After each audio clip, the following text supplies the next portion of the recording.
Bold star at may malaking kokomelon, pinasok sa Black Rider at Batang Quiapo. Labanan ng teleserye Black Rider ni Ruro Madrid, hihigitan na nga ba ang Batang Quiapo ni Coco Martin? Black Rider nagpasok ng OPA at Viva Max actress para mahigitan ang Batang Quiapo.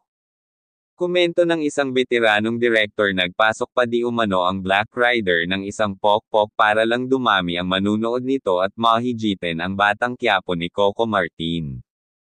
Ang Black Rider na pinagbibidahan ni Ruro Madrid ay nakakakuha ng atensyon at papuri mula sa mga manunood, na nagsasabing ito ay nagbibigay ng sariwa at kapana-panabik na mga eksena kumpara sa Batang Quiapo ni Coco Martin.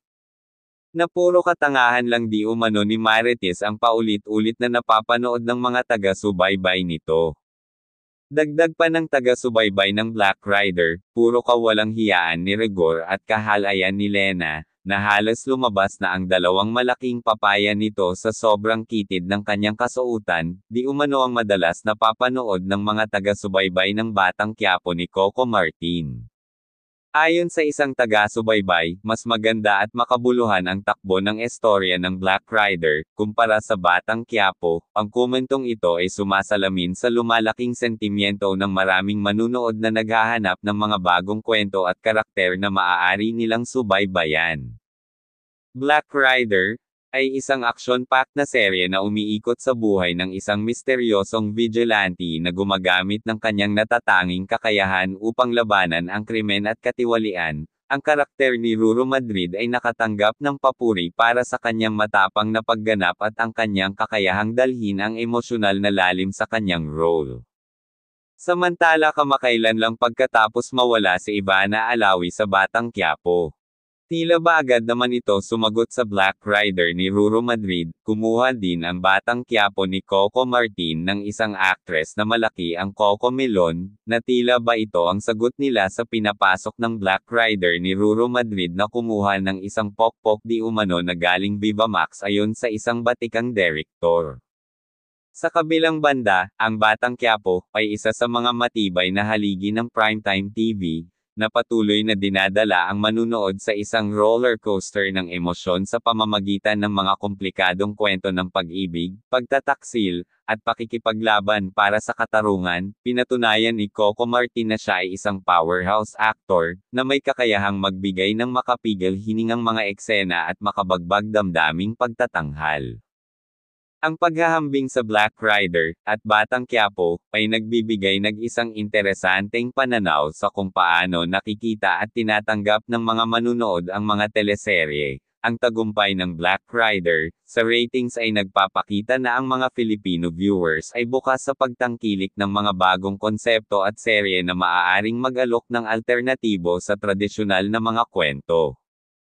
Komento naman ng ilang taga-subaybay ng Batang Quiapo sa Black Rider ni Ruro Madrid, hindi umano maganda ang action scenes at puro slow motion at parang low budget, di umano ang pagka-edit ng bawat eksena ng nasabing teleserye. Samantala, ang Batang Quiapo ni Coco Martin di umano ay parang Hollywood ang mga action scenes at talagang sulit panoorin ayon sa ilang taga-subaybay nito. Ayon pa sa ilang netizens, kumuha pa di umano ang Black Rider ng Korean actor, para lang mahigitan ang Batang Quiapo ni Coco Martin. Ayon pa sa taga-subaybay ng Batang Quiapo, at sinabing kahit ilang Korean actor pa di umano ang kunin ng Black Rider ni Ruro Madrid. Hindi umano nila mahihigitan si Ruda, ng Batang Quiapo, ni Coco Martin, ayon sa komento ng ilang netizens. Kahit pa di umano ipasok ang lahat ng OPA sa Black Rider, hindi pa din nila mahihigitan ang Batang Quiapo, pagyayabang pa ng isang taga-subaybay nito.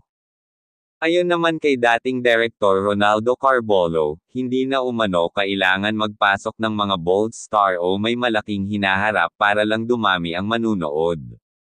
Dadami at hahangaan umano ang isang teleserye kung ito'y maganda ang kwento at walang halong kahalayan. Ayon pa sa veteranong direktor, bakit pa ipinapasok ang mga ganitong actress kung kahalayan lang naman mapapanood sa kanila at hindi magandang aral? Ayon naman sa ilang netizens, pumasok na naman ang baklang direktor at nagpapapansin na naman di umano para mabigyan ng proyekto. Kaya lahat na lang di umano napapansin nito at binibigyan nito ng mali siya, upang mag-ingay sa social media. Tila nahawaan di umano ni Christopher Men ang dating direktor na si Ronaldo Carbolo naging tsismoso at naging pakialamero sa buhay ng ibang tao. Habang patuloy na umiinit ang labanan sa primetime, mahalagang tandaan na ang bawat serye ay may sariling natatanging alok na maaaring magbigay ng iba't ibang klase ng entertainment at aral sa manunood. Salamat sa panunood, mag-subscribe at huwag kalimutang i-follow ang ating Facebook page.